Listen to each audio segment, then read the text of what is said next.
Hello friends, நான் welcome to day two வின்ஸ்மேன். இன்றைக்கி எங்கள் ஊரில் ஒரு ஆமை என் ஃபிஷ் பண்ணையில் வந்துருச்சு. அதை எடுத்து எங்கள் பக்கத்தில் குளத்துல உள்ள நான் வந்திருக்கேன். இதாங்க இந்த குளம். அதுவும் அந்த ஆமை செம்ம கலரேஷனாக செம்மையாக இருக்குங்க.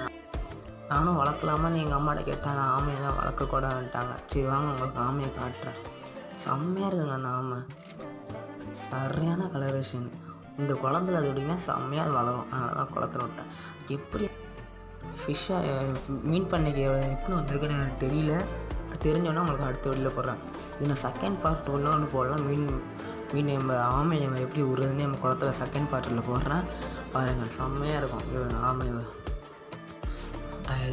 இப்போ இந்த குளத்துக்கிட்ட வந்துட்டோம்.